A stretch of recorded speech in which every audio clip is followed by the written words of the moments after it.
Salam l'équipe, salam la team des Z, j'espère que vous allez bien.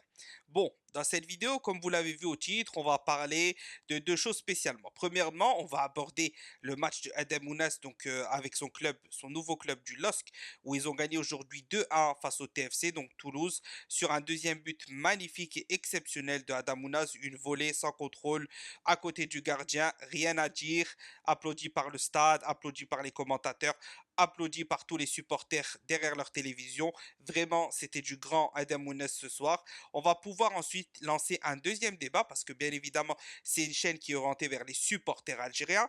Donc vous, en tant que supporter algérien, je vais vous poser une question tout simple. Est-ce que Adam Ounas peut-il remplacer Riyad Mahrez en Algérie? Donc la réponse, bien évidemment, elle mérite un développement. Donc je vous demanderai de jouer le jeu et d'essayer qu'on oriente un peu ce débat-là. Est-ce que oui? Est-ce que non? Pas maintenant, un peu plus tard, sur les matchs à l'extérieur. C'est la relève, mais il n'est pas encore prêt. Bref, débattez, orientons le débat et moi je vais vous donner bien sûr mon avis. Donc, juste avant de commencer et de rentrer dans ces deux sujets-là, je vous invite bien évidemment à vous abonner, si ce n'est pas déjà fait, si vous êtes supporter de l'équipe nationale d'Algérie, à mettre un petit like pour soutenir la chaîne et bien sûr à commenter, donner votre avis comme je vous l'ai dit précédemment. Et un grand merci à tous ceux qui soutiennent régulièrement, vous êtes au top du top. D'ailleurs, je vous mets en haut à droite le lien de la dernière vidéo, donc la liste de Belmadi, où on a vu un peu les joueurs, j'ai essayé de donner mon avis, etc. Si vous n'avez pas réagi, n'hésitez pas à aller le faire. Bon, une fois que ça c'est dit, la famille, on va se poser un peu. On va parler du match de Adam Ounas. Donc Adam Ounas, en galère depuis plusieurs années, gros potentiel. Donc à la base, il était à Bordeaux en Ligue 1 il y a à peu près 4 5 ans. Ensuite, donc il a quitté Bordeaux avec quelques matchs, mais des matchs à chaque fois très intéressants. Il est parti à Naples, donc un contrat, il me semble, de 4 ans. Donc on s'est tous dit, bon, à Naples, première année, il va être remplaçant. Deuxième année, il va jouer un peu plus. Ensuite, il va être titulaire et ils vont le garder, le faire renouveler, etc. Et bien, manque de peau, il n'a pas joué à Naples. Pourtant, à chaque fois qu'il rentre, il fait des bonnes prestations. À chaque fois qu'il rentre, il est aussi bon, voire plus bon que le joueur titulaire. Surtout ces dernières années où il y a eu des baisses de forme, de Insigne, Mertens ensuite, etc., qui sont partis plus ou moins. Donc voilà.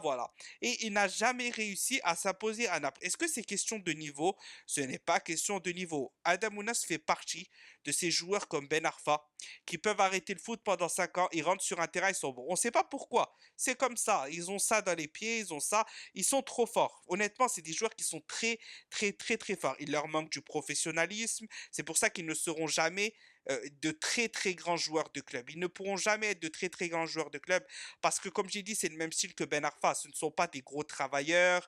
Ce ne sont pas des. Vous voyez des mecs acharnés de travail, acharnés de professionnalisme, etc.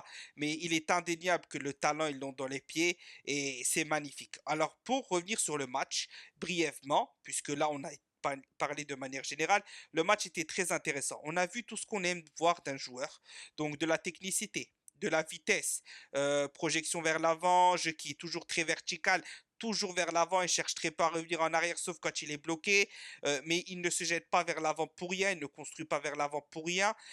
Toujours des balles, il demande la balle en profondeur, il dézone bien, il se place très bien pour éviter tout hors-jeu, etc. On le voit derrière son but où il tourne derrière le défenseur avant de demander le ballon en l'air parce qu'il n'y a pas d'ouverture au sol, il se place bien, il suit bien la trajectoire du ballon et il finit avec une volée. Donc, c'était un très bon match d'Adem Ounas et on a vu toutes ses qualités principales.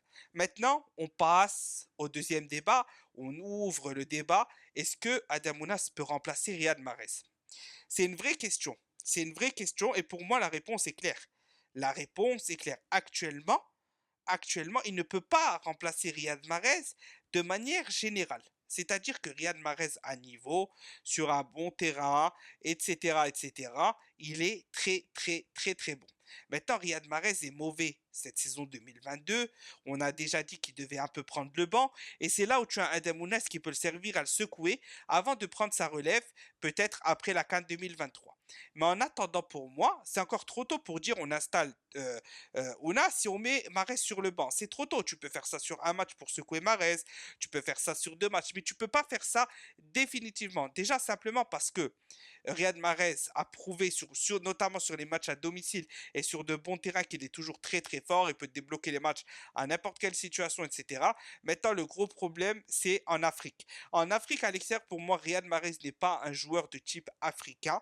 Donc, sur les matchs, les terrains cabossés, l'humidité, etc., c'est pas un joueur qui peut t'apporter autant qu'à domicile ou dans un bon climat ou dans un bon terrain. Et c'est là où Adem Ounas intervient.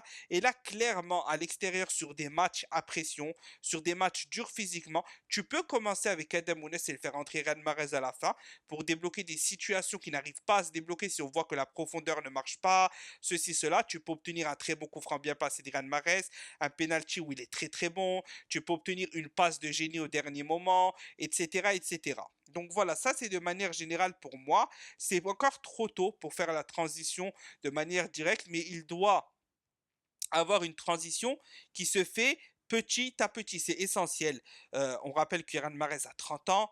Pour la Coupe du Monde 2026, il s'approchera des 35 ans. On ne peut pas de toute façon aller avec Iran Mahrez à la Coupe du Monde 2026 et jouer tous les matchs en tant que titulaire et espérer aller loin. Parce que physiquement, il ne pourra pas. Il ne pourra pas. C'est pas possible. Même des grands joueurs comme Zlatan, Cristiano, etc., ils arrivent à faire de très gros matchs, mais ils n'ont plus le physique pour jouer autant, autant, autant. Et on ne sait pas ce que Mahrez deviendra, sachant qu'il n'a pas cette régularité chaque année, etc. Il faut une transition en douceur, même si Mahrez sera peut-être là dans 4-5 ans, mais ça sera peut-être plutôt en tant que remplaçant pour les fins de match pour apporter ce coup de génie, cette expérience, cette vista, etc., etc. Maintenant, moi, par rapport à tout ça, et pourquoi on ne jouerait pas avec Ounas et Mahrez? Pour moi, Mahrez, on a vu que c'est plus le Mahrez de Leicester, c'est un Mahrez beaucoup plus quelqu'un qui oriente plus le jeu, qui joue en retrait, qui ne prend pas de risques, etc., etc. Moi, je pense qu'il y a une solution à ça, à redonner sa classe à Riyad Mahrez par rapport à son âge, par rapport à son changement de jeu. C'est peut-être de le placer dans un rôle de 10, tout simplement. Il a toutes les qualités d'un 10, l'orientation du jeu, la qualité de passe, les contrôles, les déplacements, une bonne lecture du jeu, etc., etc. Tu peux mettre Ounas à droite, Mahrez en 10, Belaïli à gauche et devant un buteur. Dans ce cas-là, bien évidemment, il te faut un milieu à deux qui ne peut pas être Benasser Zerouki parce que ce double fibo ne fonctionne pas, mais tu peux mettre Benasser, Benasser Boudaoui à niveau, quand il reviendra bien à niveau, un Benasser Belkebla qui a énormément de volume de jeu. Il faut un chien, il faut quelqu'un qui a un volume de jeu comme un Ben Debkan à l'extérieur, un Belkebla peut-être à domicile, etc., etc. Pourquoi pas faire des tests dans ce sens-là?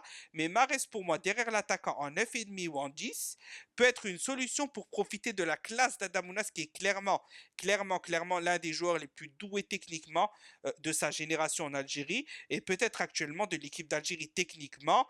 Je pense qu'il y a aucun il a rien à envier à aucun joueur en sélection actuellement. Bien sûr, si on parle de Riyad Mahrez de Leicester en 2015-2016, ça c'était quelque chose. Et là, clairement, Riyad Mahrez pour moi est au-dessus techniquement à cette période-là. Mais là, actuellement, on sait tous, si on voit les matchs de Riyad Mahrez, ce n'est pas pareil qu'avant. Et pour ça, il y a plusieurs solutions. Mais en tout cas, pour ce qui est de la transition, est-ce que Ounas peut remplacer Riyad Mahrez? Et pour finir le débat là sur mon avis à moi en tout cas, et ensuite je vous laisserai réagir en commentaire, on va ouvrir et élargir ce débat là entre supporters. Pour moi, c'est trop tôt. Mais il faut clairement qu'il y ait une concurrence installée pour que Ounas mette la pression à Mahrez.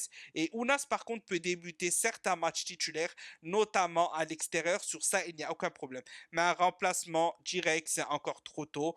Ounas n'est pas quelqu'un qui est sûr et certain. C'est pas un joueur qu'on sait qui fait une saison pleine. Il nous a jamais habitués encore à faire une saison pleine. Donc peut-être que dans l'avenir, oui. Mais actuellement, non, ce n'est pas encore le moment de remplacer Riyad Mahrez par Adem Ounas et d'inverser ce côté titulaire et remplaçant.